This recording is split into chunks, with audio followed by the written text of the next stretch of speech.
menyesuaikan dengan potensi proyeksi. Tetapi kalau tadi disampaikan pimpinan Pak Ruli, selaku pimpinan untuk pembahasan, mohon nanti kalau hari ini ada kesepakatan, ada kenaikan untuk PAD, mungkin dari Pak Sarusdin nanti bisa menyampaikan apakah masih ada potensi atau memang perlu kita bahas hari ini. Karena sebenarnya nanti setelah KUHP ini kita sepakati, nanti kita ngomong RAPBD. Kalau sudah ngomong RAPBD, teman-teman yang kedua bisa melihat lebih detail SKPDA itu alokasi anggarannya berapa, belanjanya berapa, detail penggunaan belanjanya juga berapa, apa saja, dan juga alokasi proyeksi pendapatannya di mana saja detail. Tapi kalau memang di bawah BPS memang belum detail.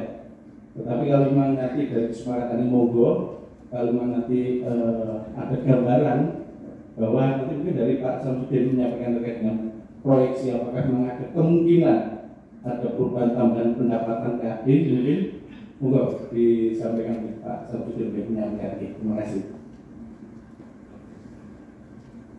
Oke, bismillahirrahmanirrahim. Assalamualaikum warahmatullahi wabarakatuh. Majelis izin pimpinan, Pak Cahyanto, Bapak Ibu anggota DPR, bangga. Jadi terkait dengan PAD 2026 sesuai dengan rancangan KUA BPS yang sudah kami masukkan untuk proyeksi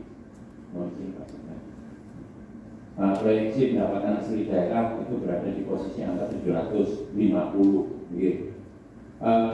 Apakah itu nanti jadi melakukan Bapak Ibu sekalian untuk KUA BPS ini angka istilahnya konservatif berdasarkan kondisi PAK gitu. Jadi kami baru berani menaikkan 10 miliar gitu. Apabila nanti pada saat 2000 setelah proses kami kan sekarang sedang turun lapangan juga, termasuk evaluasi beberapa OPD penghasil untuk retribusinya. Gitu. Nanti di situ kami akan melihat apabila memang nanti muncul istilahnya, kalau dalam istilah itu muncul bukti baru atau maupun baru, oh ini ada potensi baru, nah itu barangkali mungkin bisa ditambahkan di pembahasan pada saat APBD. Gitu. Mungkin begitu pimpinan Pak Sekda. Terima kasih. Assalamualaikum warahmatullahi wabarakatuh. Baik, terima kasih. Saya kira begini, bagaimanapun juga nanti sudah kita jawabkan paripurna karena memang amanah undang-undang. Jadi harapan kita sekarang eksekutif harus jelas dalam kesepakatan pendapatan asli daerah berapa akan seperti itu kan. Terus belanja daerah pembiayaan itu harus kita sepakati hari ini. Betul. Jadi kita minta globalnya nanti kalau memang teman-teman sepakat, tadi ada informasi 37 sekian miliar itu untuk hibah teman-teman DPR dan instansi vertikal. Karena itu sudah masuk SBD, berarti nggak bisa berubah kan juga. Monggo, Pak Sekda. Ini kan proyeksi. Biar monggo dilanjut dulu racanya biar sekretaris PAPD mulai dilanjut.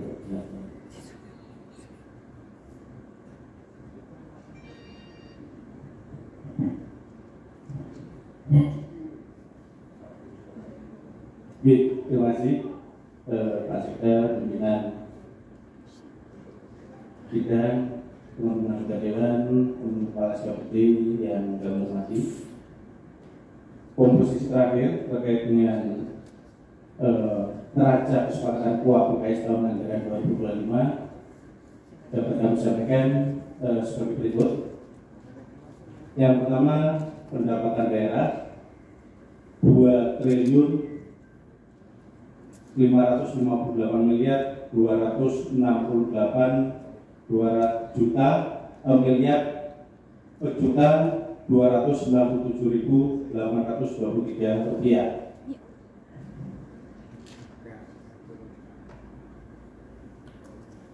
Yang terdiri dari pendapatan asli daerah sebesar 750 miliar 894.401.233 rupiah. Dari PAD tersebut dapat rinci sebagai berikut. Yang pertama, pendapatan pajak daerah sebesar 417.803.401.233 rupiah. Retribusi daerah sebesar 270.980.314 rupiah. Hasil pengelolaan kekayaan daerah yang dipisahkan sebesar 23.774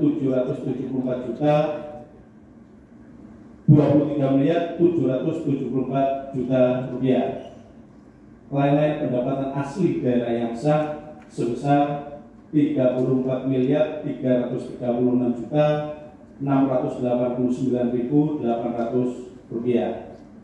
Jadi total pendapatan asli daerah dengan rincian yang kami sampaikan tadi sebesar 754.401.233 rupiah. Pendapatan transfer sebesar 1.253.680.062 rupiah,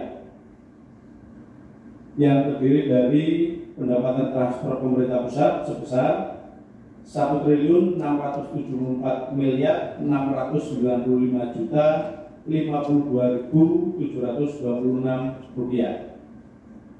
Transfer antar daerah sebesar 82.508.627.336 rupiah.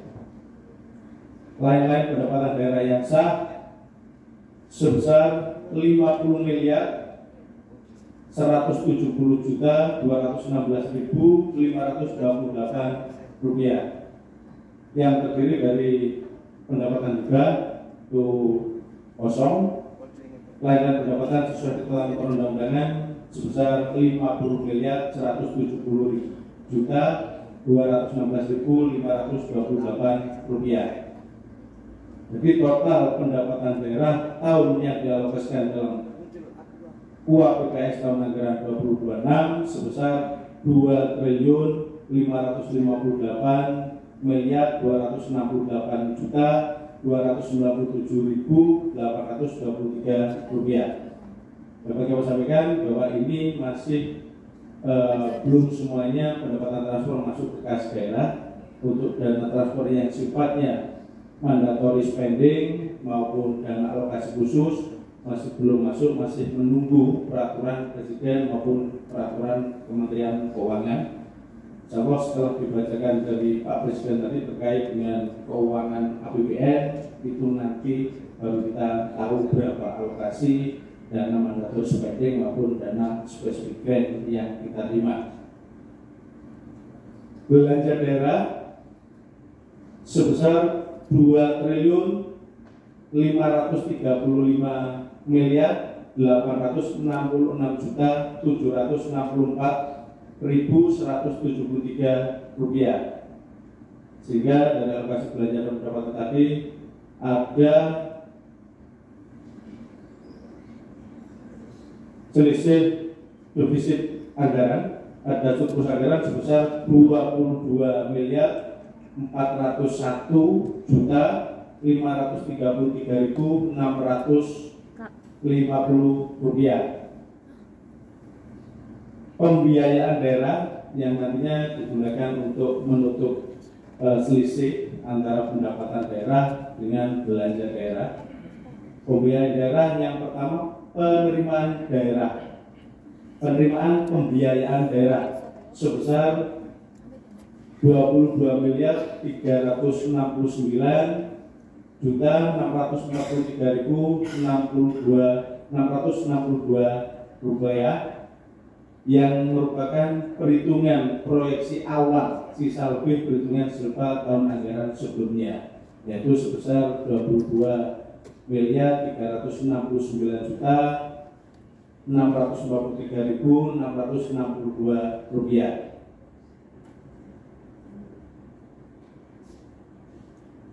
Yang kedua, pengeluaran pembiayaan daerah sebesar 44.171.177.312 rupiah yang merupakan pembayaran pokok utang sebesar 44.177.177.312 rupiah, sehingga terdapat pembiayaan itu sebesar 22.401.533.650 rupiah.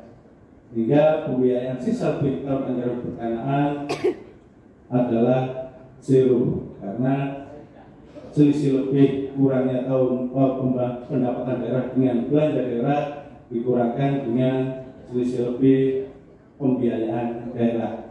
Kemudian pimpinan komposisi neraca dalam rancangan KUAPPAS tahun anggaran 2026 terkait dengan rincian alokasi belanja nanti kita masukkan dalam rancangan APBD tahun anggaran 2026. Terima kasih. Assalamualaikum warahmatullahi wabarakatuh. Baik, Bapak Ibu sekalian, tadi apa yang disampaikan Pak Sekda melalui juru bicaranya, Kepala BPKD, jadi belanja dan macam-macam tadi yang dikatakan, yang jelas nanti realnya ada di RAPBD karena DAU Biron kan belum jelas dari pusat. Ini kan proyeksi. Kira-kira ini sepakati atau tidak? Monggo, dipersilakan. Sepakat? Ada masukan monggo, teman-teman legislatif monggo, Mas Riki. Terima kasih pimpinan. Assalamualaikum warahmatullahi wabarakatuh. Selamat sore, selamat sejahtera kita semuanya. Yang saya hormati pimpinan Pusat Kebanyakan, Pak Sekda Pusat APBD. Tentu saja kami memberikan masukan terkait dengan karena memang untuk proyeksi yang belum ada di pusat masih banyak transfer dari pusat ke daerah belum turun, jadi saya mengerti terkait dengan PAD yang mana tadi ditulis memang kalau dari slide yang dipaparkan itu kenaikannya sekitar 44 miliar kalau tidak salah, 40 miliar. Tapi perlu kita ketahui kemarin waktu yang di situ, saya 48 miliar. 48 miliar.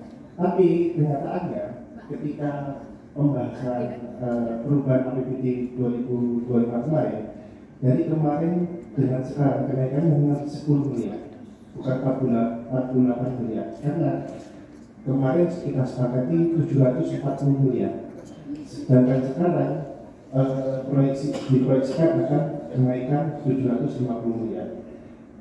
Ditambah kemarin ketika pengesahan pansus atau rapat yang terjadi eksekutif, bahkan Ibu Bupati ketika pidato menyampaikan dengan lantang bahwa tiap tahun ada kenaikan 4%. Kalau saya hitung pribadi kenaikan 4% dari 740 miliar ke 4%-nya kurang lebih 769 miliar. Kalau ini kita sepakati di 750 miliar, kenaikannya hanya 1,4%. Mungkin kaitannya hanya terkait PAD karena proyeksi yang lain belum turun dari pusat. Kenapa penting ini pimpinan tidak harus dibahas di APBD karena kesepakatan ruang fiskal PAD ini harus di KUAPPAS. Kalau di APBD cuma bisa bergeser. Mungkin itu. Terima kasih. Baik, terima kasih. Jadi kita masih ingat di RPJMD itu Bupati menjanjikan setiap tahun pendapatan kasih daerah naik 4%. Nah, monggo dijawab Mas Sekda supaya jelas biar kita katakanlah 4%, kalau naik itu 1,2 an. Monggo, dipersilakan. Ya, terima kasih. Nanti ditambahkan ya Pak Sabda. Jadi dasar dari perhitungannya 4% itu dari APBD itu, mungkin gitu ya. Jadi APBD itu 2025, bukan dari APBD. Mungkin teknisnya, detailnya, aturannya bisa mengubah. Ya, ya, terima kasih Mas Riki Mahmud. Memang dalam rancangan UAP BPS tahun anggaran 2026 alokasi untuk PAD ada kenaikan 48 miliar 500 sekian, hanya kalau disandingkan dengan perubahan APBD 740 hanya 10 miliar. Tetapi perlu kita pahami bahwa yang kita sandingkan dalam rancangan induk APBD 2026 adalah rancangan induk APBD tahun 2025. Kenapa? Karena tahun 2025 perubahan APBD kita masih proyeksi. Dalam artian kita masih menunggu kepastian apakah memang dari nilai 740 itu nanti terrealisasi semua tahun anggaran 2025. Kita khawatir kalau kita paksakan kita menggunakan alokasi proyeksi APBD perubahan, ternyata pada saat realisasi anggaran kita semakin jauh lubang, kita sama dengan menggali lubang. Karena memang kita akan kemungkinan dalam perubahan APBD kita masih ada kemungkinan kita lakukan perubahan pergeseran ataupun penambahan pagu proyeksi pendapatan. Makanya dalam rancangan APBD 2026 UAPBS kita sandingkan dengan induk APBD tahun anggaran 2025. Kenapa itu tadi kami sampaikan? Karena dalam rancangan dalam penetapan perubahan APBD 2025 yang menjadi 740 itu masih proyeksi. Kenapa saya bilang proyeksi? Karena sekarang masih proses berjalan. Kami khawatir kalau dipaksakan kita sandingkan dalam perubahan APBD, tetapi realisasinya tahun anggaran 2025 walaupun dari eksekutif, utamanya Pak Samsudin Kepala Bapenda itu optimis bahwa itu terrealisasi, tetapi kami dari tim anggaran tetap ada harus menjaga, bukan tidak optimis, tetap optimis, tapi tetap harus menjaga kemampuan fiskal kita. Saya khawatir kalau kita alokasikan 40% dari 740, saya khawatir nanti kita kemampuan fiskal kita pada akhir tahun anggaran 2026 bisa tidak sehat nanti, masih begitu. Nah, gitu. Ya, bentar saya. Ya, jadi kalau perbandingannya APBD Indo, ya, kalau perbandingannya APBD Indo, APBD perubahan itu kan sudah disepakati dengan sendiri yang menentukan. Ini juga kita dapat proyeksinya seperti itu. Saya kira begini ya, kalau pemerintah memproyeksikan itu, ilmunya itu dia beliaunya pakai ilmu yang pasti target itu terpenuhi. Ilmunya, masuk sih dengan menentukan sendiri, masuk ketika sampai target, kan gitu kan. Nah, kalau dan APBD itu menyangkut APBD Indo dan APBD perubahan yang disampaikan oleh Mas Riki yang di RPJMD, saya yakin di RPJMD itu ya setiap tahun APBD baik Indo perubahan naiknya yang 4%. Pengertian kita saya yakin itu karena apa? Indo waktu itu 7 sekian, perubahan tambah sekian, dan itu proyeksi dari eksekutif. Insya Allah itu terpenuhi. Nah, insya Allah itu terpenuhi. Jadi saya yakin lah, dimanapun eksekutif itu kalau memproyeksikan, ya, seumpama 10%, insya Allah itu 15%. Betul nggak saya ngomong? Betul nggak Mbak ini? Ya, monggo. Gus. Assalamualaikum warahmatullahi wabarakatuh. Ya, terima kasih atas waktu dan kesempatan. Kita dari tahun ke tahun berbicara berkaitan dengan bagaimana proyek PAD harus tercapai, harus tuntas, dan tentu ketika proyeksi yang sudah kita sepakati tidak tercapai, maka sesungguhnya itu menjadi PR kita bersama. Karena kita tahu penyelenggara pemerintah tidak hanya eksekutif tapi legislatif. Kita ini setiap tahun diskusinya, proyeksinya di angka ABCD. Tidak pernah kita bagaimana mengupas potensi pajak daerah dan retribusi daerah seperti apa bakunya. Kemudian kalau kita membaca proyeksi di angka 740 miliar di PAPBD 2025, kita bisa melihat dari angka itu 92%-nya itu bersumber dari pajak daerah dan retribusi daerah. Bisa dicek itu.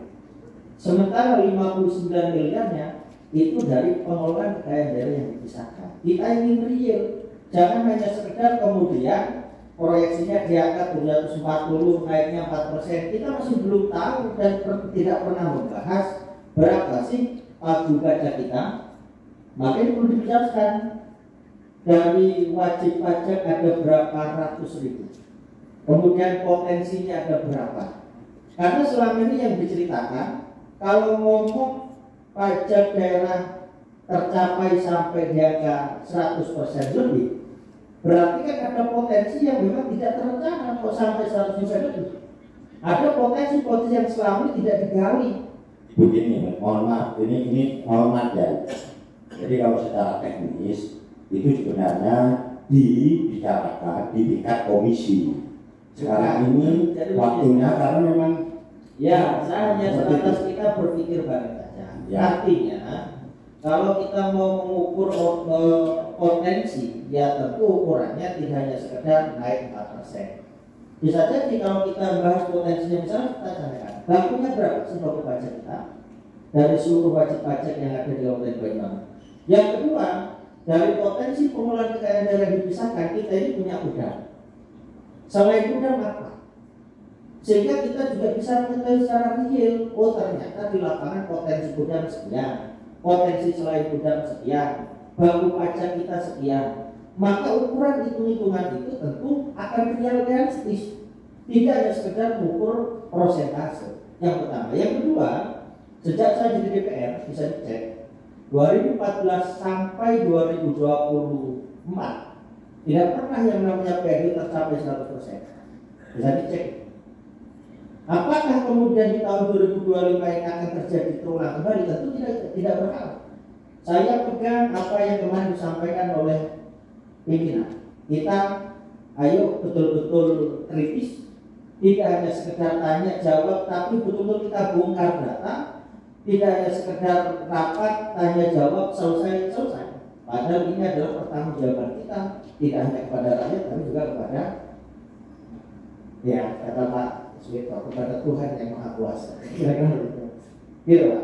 Saya rasa itu senior. Jadi intinya bakunya harus jelas, kemudian kita ingin tahu pengeluaran kekayaan dari desa itu berapa. Karena kalau toh misalnya di angka 750, kita ini masih sangat tergantung dengan pemerintah pusat. Karena rasio kita masih sangat rendah PAD dengan APBD kita. Itu saya rasa. Terima kasih. Baik, yang terakhir ini saya sepakat Mas Kaya. Jadi harapan kita nanti pemberdayaan di komisi-komisi, khususnya di komisi 3, potensi-potensi itu saya yakin sudah kelompok lah komisi 3 ini. Apalagi dengan Pak Samsudin. Pak Samsudin ini saya yakin kalau tidak Pak Menteri yang minta di Banyuwangi tidak mungkin bisa. Pak Samsudin ini butuhkan Jawa Timur minimal seperti itu. Nah, monggo ada tambahan monggo. Jadi saya bisa nangkap pendapat Yai Marus ini. Mosok sama mulai kaiso kan kasarnya seperti itu dengan potensi-potensi yang ada. Monggo, Bu Emi. Jadi, terima kasih pimpinan. Assalamualaikum warahmatullahi wabarakatuh. Pada bahasannya kemarin tua, kita juga sudah sampaikan seperti apa yang disampaikan Mas Riki, bahwa kenaikan kita hanya dari APBD perubahan hanya di 1,4 besar. Tentu pimpinan kami ingin tahu sekarang ini sampai berapa yang sudah masuk di Agustus ini. Jadi dari situ mungkin kita bisa melihat atau bisa menambahi atau mungkin tambah berapa, kita kan bisa mengukur dari situ sampai dengan Agustus yang masuk untuk pendapatan asli daerah itu berapa. Terima kasih pimpinan. Baik, terima kasih. Jadi ada 2 pertanyaan. Target kemarin itu sudah terrealisasi berapa miliar untuk pendapatan asli daerah. Selanjutnya apa yang disampaikan, mudah-mudahan dari pertanyaan Mbak Emi ini eksekutif bisa menaikkan 4% sesuai dengan apa yang disampaikan di RPJMD kan itu. Monggo, silakan Pak Sekar. Monggo Pak Salam langsung diberikan posisi PAD per Agustus ini sampai tanggal 12 ini seperti apa, dan kira-kira kan kita bisa melihat gambarannya kira-kira sampai akhir tahun bisa seperti apa. Dan tentu tadi yang disampaikan oleh Gus Mahrus, potensi-potensi itu sudah kita diskusikan di level eksekutif terus untuk dalam rangka untuk pengembangan pendapatan dari pajak itu. Dan nanti mungkin bisa kita diskusikan di komisi pengembangan dari pajak-pajak dari pajak tadi, mana potensi-potensinya. Yang kemarin misalnya ada yang belum tercatat potensinya, kita lagi potensi bukan dengan menaikkan tapi potensinya yang kita punya. Monggo pajak. Siap. Jadi ini nyambung sepakat dengan Pak Yai Mahrus. Jadi memang kenapa kami cuma berani 750 Bapak Ibu sekalian. Tadi memang benar, antara 2014 sampai 2024 kita itu nggak pernah nyampe 100%. Pajak oke, lebih dari 100%, berapa tahun kejadian. Tapi mohon maaf, rasio retribusi kita masih rendah. Setelah saya analisis, kami masih butuh waktu. Betul yang disampaikan oleh Pak Yai Mahrus bahwa kita harus semua potensi, potensi pajak, baku pajak, potensi baku pajak. Insya Allah dalam gambaran kami itu sudah berkisar di angka 60-70%. Saya sudah punya gambaran. Makanya begitu ditentang tercapai, saya ingin tercapai untuk pajak. Tapi masalah retribusi ini sesuai dengan tren dari tahun ke tahun itu bergerak di angka 70-80%, Pak. Ada lebih 20% dari retribusi. Ini besar sekali. Saya sepakat tahun ini PAD harus lebih dari 100%. Artinya apa? Potensi retribusi ini harus kami petakan benar. Makanya saya nggak berani nambah lebih dari itu. Tapi saya punya keyakinan Bu Emi, ini kan proses nanti kan sampai sebelum Desember ini, dan sudah kami mulai, insya Allah nanti mulai minggu depan kami sudah mulai turun untuk memetakan potensi. Sebenarnya retribusi kita itu bergerak di angka berapa potensinya. Kalau pajak kami sudah punya gambaran, kalau itu nanti kami sudah dapat kepastian, istilahnya nanti akan kami gambarkan realnya itu begini potensinya. Nah nanti ditambah dengan yang dari sampaikan oleh Pak Yai Mahrus tadi, apa yang kurang, yaitu lain-lain PAD, pengelolaan aset daerah yang dipisahkan, itu ada deposito, ada gudang, ya ada penyertaan kita. Artinya kalau kita mau naruh, ingin dapat hasil lebih, ya harus naruh uang, ya. Nah, harus investasi berarti Pak. Itu nanti kan harus ada hitung-hitungan lagi. Artinya kalau kita taruh uang misalnya 200 miliar, berapa nanti feedbacknya ke kita? Kalau itu memang benar ini Pak Samsudin, kita ini menurut saya ini saya kan ngomong kemarin ya, jawaban seperti ini klasik juga. Betul.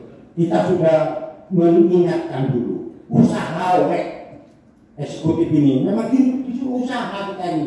Bagaimana kemampuan fiskal kita ini rendah, sangat rendah dibandingkan dengan pendapatan dengan APBD itu. Kita tergantungnya tinggi gitu. Kapan iso makmuri? Usaha. Ya belum usaha, ya repot kan gitu kan. Perda BUMD juga ada, BPR syariah ada. Ya. Gak ngaku-ngaku kalau model seperti ini, jadi klasik aja. Jawabannya yang ngomong-ngomong kok kesel lama-lama. Itu kan ada tidak. Ya mohon maaf nih Pak Jeka. Jadi klasik. Tugas otonomi daerah itu bupati, wakil bupati, boleh duit saatnya ini untuk kemakmuran rakyat kan gitu. Betul? Tadi kan Pak Prabowo mengingatkan, untuk gantung mau nih APBN, nah ini juga gantung mau gandok Pak. Itu gantung mau landuk kalau seperti itu gitu. Pas kapan sih katanya meningkat gitu. Monggo yang terpenting gitu Mas Sam. Dan sebenarnya Pak Michael tak suruh mimpin, Pak Michael nggak sanggup juga mungkin kalau marah. Ini Mas Sam, terrealisasinya saya ini piro. Menurut saya nggak usah do. Ya Mas, ini Pak Sam. Jadi coba kita bandingkan year on year-nya pendapatan. Kalau tahun kemarin pada misalnya Juli berapa sekarang berapa, itu kan melihat progresivitas dari kinerja daripada kita, misalnya gitu. Oke. Progres year on year ya dibanding dengan tahun kemarin, posisi realisasi pajak daerah tahun kemarin itu sekitar 60%, Bu. Pak, 60% pajaknya masih sampai dengan Agustus. Tapi tahun ini alhamdulillah sampai hari kemarin kita posisi pajak daerah sudah 72%. Secara kinerja fiskal untuk capaian pendapatan pajak daerah untuk September triwulan 3 itu batas minimumnya 75%. Kami sudah 73% Pak sudah. Tinggal 2% lagi kinerja pajak kita sudah tercapai, istilahnya sebelum bulan September. Tapi ngapunten untuk retribusi posisi sekarang itu ngapunten masih bergerak di angka 55%. Jadi kalau di rata-rata jomplang antara retribusi sama ini yang masih kami mau kejar Pak. Kami mau kejar. Kalau di rata-rata total periode kemarin semester sampai dengan Agustus itu ada di capaian PAD itu 50%, nggak nyampe 50%. Nah, kami saat ini sudah mendekati 60%, 58 sekian persen di total nih, di total. Nah, balik lagi ke yang awal tadi, kenapa nggak berani? Jadi ngapunten untuk UAPPAS, penyusunan UAPPAS, ya ngapunten kami usul, ini namanya kan usulan. Jadi proyeksi itu ditetapkan secara prudent Pak. Ya harus berhati-hati artinya.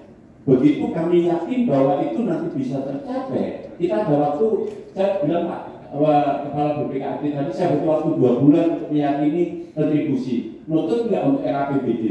Nutut kalau 2 bulan Pak. Nah makanya kami sampaikan, kalau sekarang mohon mungkin ya ini posisi yang bisa kami tampilkan. Tapi insya Allah nanti 2 bulan lagi pada saat menyusun RAPBD, kami akan tunjukkan angka realnya. Ini loh sekarang potensi kita. Di luar tadi yang tambahan Pak, yang saya sepakat apa yang mau kita kerjakan sekarang. Nah itu nanti kan tinggal nambah. Maksud Pak, maksud kami. Nggih, matur nuwun. Baik, Bapak Ibu sekalian, ini mumpung Pak Sekdanya baru, ya, terus banyak teman-teman muda ke depan itu, tolong dipikir wis buka usaha, nek kapal belas usaha oleh yang lain-lain itu potensi yang lebih tahu dengan jaringan yang lebih tahu gitu. Nah, jadi begini ya, kalau kita nggak usaha, salah satu saya contoh saya kecil-kecilan, saya usaha buku obat-obatan, alhamdulillah bisa nambah pendapatan rumah tangga saya. Selama saya nggak punya seperti itu, opo iso aku ben tahun bayar, tidak kita kontrak Mas Yanto, kan gitu Mas Yanto. Saya yakin setelah saya kontrak ini, orang yang mau kontrak sulit karena nggak punya pikiran usaha. Saya sekarang terus terang aja usaha ternak ayam, ayam baru. Alhamdulillah sudah dapat hasil. Saya usaha dulu sampai minta ke Mas Yanto, minta ke Pak Sekda, ya, tapi belum ada hasilnya yang ini. Nah gitu loh. Bapak Ibu sekalian, gimana bisa dia ini, bisa dipermaklum ini ya, bisa ya Pak Indi ya, dipermaklum. Beliau Pak Samsudin ini orangnya profesional ini, Pak Sekda, Mas Haji ini, Mas Haji Kayato, yang dulu Pak Kayato Haji, beda kualat sama ya, Mas Haji. Jadi tadi ada niatan baik dari saudara kita Mas Samsudin, 2 bulan dengan kata baik, 2 bulan. Dia sudah bisa menggambarkan proyeksi atau potensi-potensi itu juga akan terdeteksi dengan baik. Artinya dia analisa ya, sampai matang 2 bulan ya. Nah, itu nanti kalau 2 bulan perkembangannya bagaimana, komisi 3 ini ketua komisi 3 ini menurut Anda enggak? Oh, Pak tahu lebih itu anggaran komisi 3 untuk enggak jadi ketua pansus apa itu? Iya ketua pansus ketua komisi adu berubah kaya Pak Mahrus Lubar Pak Sabudin. Bapak Ibu sekalian, jadi apa yang disampaikan Pak Sekda melalui Pak Cahyanto tadi, belanja, pembiayaan dan pendapatan asli daerah dan pendapatan lain bisa disetujui hari ini?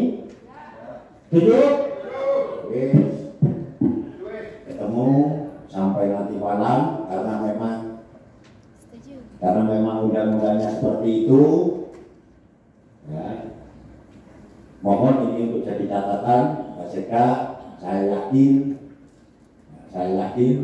kalau eksekutif punya niatan untuk berbisnis dan memilih orang-orang yang tepat, tidak faktor suka atau tidak suka ya. Karena kemarin-kemarin itu saya sudah mengingatkan terus saja, walaupun orang Golkar itu ya, walaupun direktur orang Golkar itu insya Allah itu dosanya sampai seterusnya itu ya, dengan karena model seperti itu akhirnya kita nggak bisa punya kapal, potensi luar biasa jadi penonton, kan repot simboli potensi dari penonton ya, karena kesalahan itu tadi. Baik Bapak Ibu sekalian, kita ketemu nanti jam monggo nanti direvisi ya Pak, komunikasi dengan Pak Cahyanto ya Mas Bidani ya. Iya monggo. Kedua, satu lagi itu tadi kan ketua mengingatkan bahwa ketua pansus PDRD kemarin adalah Pak Mahrus yang seperti itu. Maka perlu kami tanyakan sekarang ketua, karena daripada nanti kita instruksi pada bupati pendaerah. Jadi yang pertama ketua, perlu ketua ketahui bahwa proses daripada pembahasan PDB 2 itu ketua ini ketua kan belum tahu, makanya saya ingin cerita dan sekaligus curhat kepada ketua selaku pimpinan. Semoga nanti ini menjadi pencerahan buat kita juga, karena di proses evaluasi itu ketua, komisi yang ada di pansus PDRD komisi 2 dan komisi 3 sama sekali tidak ada bahasan tentang PDB P2. Tidak ada sama sekali. Sampai saya bilang ke Sekwan di ini loh ya resumnya, bahwa memang kita sama sekali tidak membahas. Itu adalah evaluasi yang kemudian Pak Sam menjelaskan bahwa tidak ada kenaikan dan tidak ada dan klasifikasinya, klasterisasinya akan dimasukkan di Pergub. Kita bangga tidak mungkin mengawal Pergub. Maka kami ingin ini adalah menjadi catatan buat pimpinan. Saya tidak ingin di Pergub nanti ini bleset dari apa yang kita omongkan, bahwa sampai kita itu statement di media. Jadi di HP saya sekarang ini banyak sekali yang teror saya pimpinan. Di teror saya kanan kiri, makanya saya ingin memastikan bahwa di Pergub nanti klasterisasi itu harus kita kawal. Jadi benar-benar tidak ada sesuatu yang berubah dari kemarin. Ini bukan soal stimulus, tapi klasterisasinya harus ada. Kalau stimulus itu kan susah kita kalau stimulus. Berapa orang yang kita kasih stimulus? Ngurusnya stimulus itu susah pimpinan. Kan gitu. Jadi saya memohon kepada pimpinan, karena ini sudah menjadi kesepakatan dari paripurna, ini kesepakatan kita semua. Kita sama-sama bertanggung jawab. Tidak hanya saya ini dari LSM, tapi dari anggota sendiri kita diteror. Seperti itu. Jadi pertanggungjawaban kita atas PDB 2 ini besar sekali.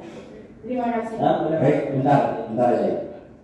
Jadi kesalahan lembaga itu, ya itu adalah kesalahan pimpinan, termasuk saya. Tetapi saya yakinnya, karena saya lama kenal sama ketua Pansus ya. Insya Allah beliau ini komunikasinya enak dan banyak saya kasih ilmu beliau ini. Tapi pinteran beliau kan. Tapi kalau belajar untuk cari masa, belajar sama saya beliau. Ya, saya yakin karena itu opsi yang harus dipilih, ya, opsi yang harus dipilih oleh kabupaten kota se-Indonesia karena amanah Permendagri tadi itu. Mau tidak mau setiap bulan kita akan disuruh merevisi, apalagi ada perintah. Kalau perintah dari revisi, saya yakin Pak Emi, ya, ketua dan pimpinan yang lain nanti yang mengawal itu tidak hanya pimpinan tetapi lembaga. Lek ono anggota DPR sing nyinyir cangkeme, ya, berarti dia bukan DPR. DPR ini lembaga sing nyinyir cangkeme, ya. Tuh. Nah, itu nanti semuanya tapi ada hikmahnya Pak Ibu. Ya, nanti sebelum berbuk, maka ketua pimpinan mengambil langkah-langkah untuk perbuknya wajib dikomunikasikan teknisnya dengan Pak Pemda. Itu langkah-langkah kita. Jadi keputusan itu adalah keputusan Saya tadi ngomong sama Mas Sekda di depannya forum Musbida. Awak ini korban kebijakan dari pusat. Betul Mas Ayano? Lu dikongkon milih kayak ngono. Nek dikongkon milih dikai sanksi. Waktu nih bahas wis ditetapkan, penggedokannya ditetapkan kan itu ya. Ya, itu ya. Mbak ini ya. Saya boleh. Iya, monggo. Ya, 3 menit ya. Hah? Paling lama 3 menit. Ya, itu. 6 menit. Terima kasih Mbak Eni yang memang beberapa kali telepon saya dan kita menjelaskan memang berusaha untuk bagaimanapun saya tegaskan baik itu LSM, baik itu mahasiswa, kita dalam prosedur dan proses yang benar, tidak menyalahi aturan. Itu satu. Yang kedua, sebenarnya saya waktu live chat TV itu saya menunggu teman-teman yang dari FBB. Nah, maunya tidak mau tampil waktu itu. Kenapa? Ya karena ya percuma kalau kemudian kita hanya dari satu sisi saja yang berbicara. Tapi karena saya kemudian dipaksa, saya tetap saya sampaikan apa adanya sesuai dengan prosedur yang kita lakukan. Jangan kemudian kita ini merasa salah, kita tidak salah. Dalam prosedur yang kita lakukan sudah benar, tahapan-tahapan yang kita lakukan sudah benar. Ketika kemudian selesai saya jelaskan di JTV itu, ada salah satu LSM yang salah satu penggerak di posko itu telepon saya, ada hampir setengah jam, bahwa mereka menyadari, salah satu teman ini menyadari kalau apa yang saya sampaikan sudah sesuai dengan aturan. Sesuai dengan aturan. Urusan kemudian klasterisasi, tadi Pak Metri juga diskusi di ruang pimpinan. Dan bisa jadi mungkin diskusinya dengan Mbak Eni, mungkin nanti bisa ditanyakan. Karena skema-skema yang dilakukan itu sesuai dengan ketentuan. Klasterisasinya bukan 0,1, bukan 0,2, tapi tetap 0,3, tapi ada prosentase yang nanti ada pengurangan. Di angka minimal 20%, maksimal 100%. Sudah ketemu hitungannya. Maka sekali lagi, teman-teman kemarin PMI yang hearing di sini, awalnya ya kadang-kadang Pak. Awalnya ya dengan kencang menyalahkan kita harus dirubah, harus dicabut. Saya sampaikan urusan mencabut dengan pembatalan perda itu beda. Kalau pembatalan berarti ada yang dilanggar dengan undang-undang di atasnya atau peraturan di atasnya. Tapi kalau mencabut berarti ada ketidaksesuaian, mungkin ada yang baru dan seterusnya. Maka setelah kami jelaskan apa dasarnya 0,3 kemudian sampaikan itu flat semua klaster, mereka bisa menjawab. Dan akhirnya apa? Tuntutan yang sudah disodorkan kepada kami, yang sudah ada narasi-narasi tuntutan itu tidak mereka bisa sampaikan. Saya bilang kalau tuntutan itu disampaikan kita suruh tanda tangan, apa gunanya diskusi dari tadi? Kita ini mengelola pemerintah tidak sekedar tidak asal-asalan, semua ada aturan main. Kalau ngomong kemarin berkaitan dengan mekanisme kalau ada anggota DPR yang kemudian menyalahkan, ya sama dengan apa yang disampaikan Pak Ruli, ya berarti dia tidak sadar bagaimana kepentingan lembaga, kecuali belum diparipurnakan. Itu menjadi tanggung jawab pansus. Karena sudah diparipurnakan menjadi tanggung jawab lembaga. Saya siap berdiskusi bahkan dengan reng-rengan yang real, dengan ilustrasi yang memang sudah dibuat. Saya sering kontak sama Pak Sam, bagaimana ini kita kawal dan sesuai dengan tarif pajak yang sebelumnya. Saya juga kritik waktu itu ketika pada saat dijadikan NJOP kita ini terlalu tinggi dan kenaikannya memang tidak dirasakan sejak tahun 2019. Apa dasarnya? Kan sudah saya sampaikan waktu itu. Kenapa tidak bisa dirubah di Perda PDRT? Ternyata tidak bisa. Kenapa? Karena itu menjadi kewenangan Perpu. Dasar untuk menentukan NJOP siapa? Appraiser. Bahkan waktu saya ada persen salah, lebih terpaksa. Tanah yang di dalam nilainya lebih tinggi daripada tanah yang di pinggir jalan. Makanya saya sebenarnya dengan teman-teman pansus itu setelah kegiatan pansus selesai akan kita evaluasi. Saya usulkan kepada Ketua Perda melalui Ketua Perda evaluasi terkait dengan kenaikan NJOP. Kalau dasarnya Banyuwangi tidak pernah naik selama hampir 10 tahun. Padahal amanah Perda PDRT itu pasal 9 kenaikan NJOP evaluasinya minimal 3 tahun sekali. Tapi ketika itu tidak dilakukan dan yang menjadi korban adalah rakyat, itu bukan salah rakyat, tapi salah pemerintah.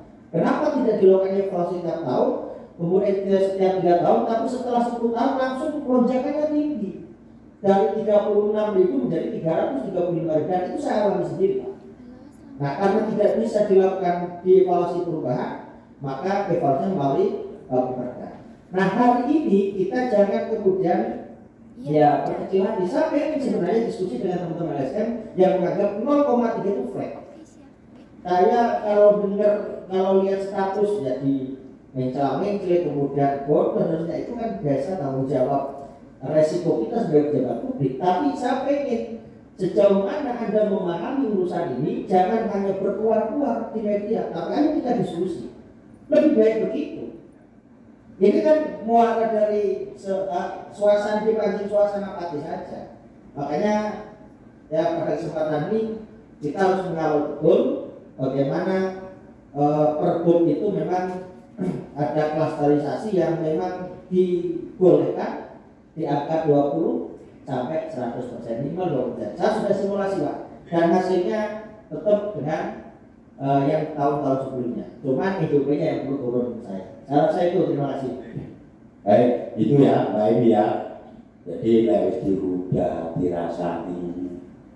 Iku wis anggap pencegahan. Risiko kita kan seperti itu. Tapi kalau anggota ikut menyalahkan, ini kan nemen cepat ini diparipurna no. Salah, walaupun saya nggak mimpin rapat, saya ini juga salah, gitu loh. Kalau itu salah, apalagi ini benar. Ya, setelah renggangan tadi saya diskusi sama Pak Mahfud, kita ini masih pemerintah Kabupaten Banyuwangi ini, pemerintahan Kabupaten Banyuwangi ini masih memikirkan rakyat kecil. Ya. Tidak berbiaya 3 sekian 3.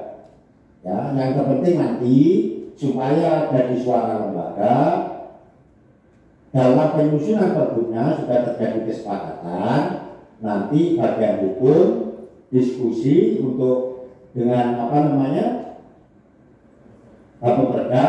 Nah, kesepakatan itu nanti diparipurnakan. Jelas sudah ya? Jelas ya? Untuk mekanismenya saya yakin itu yang terbaik itu. Nah, saya tahu kerjanya dengan saya tahu, nah ini luar biasa kerjanya tidak di Banyuwangi kalau untuk kerja-kerja apa namanya perjalanan dinasti. Baik, terima kasih. Sudah semangat ya. Baik, Mas Sam, hari ini kita sepakati, kita permaklum, tetapi Mas Sam punya hutang janji 2 bulan kalau waktu daimun, dan dia adalah hutang. Nah, itu harus diselesaikan nanti dengan Komisi 3. Nah, penyelesaian menurut secepatnya adalah laporan di pimpinan. Mungkin itu Bapak Sekda. mohon maaf apabila ada kata-kata yang kurang berkenan, kalau ada kata-kata yang pedes, tapi insya Allah Bapak Ibu sekalian, walaupun saya marah-marah kemarin, itu tidak sepedes. Itu mungkin kalau kita makan uti-uti, kalau kemarin saya marah Pak Jeka, mungkin cabenya hanya 5. Tapi kalau di KPK, 1 uti-uti, cabenya 2 kilo, ngomong tengok Pak. Apa mana sih wedok? Ya, Bu Elia, senior, Mas Dwi. Uti-uti siji, nek Bu Elia. Lomboknya 10 kilo, ngomong tengok. Wassalamualaikum warahmatullahi wabarakatuh.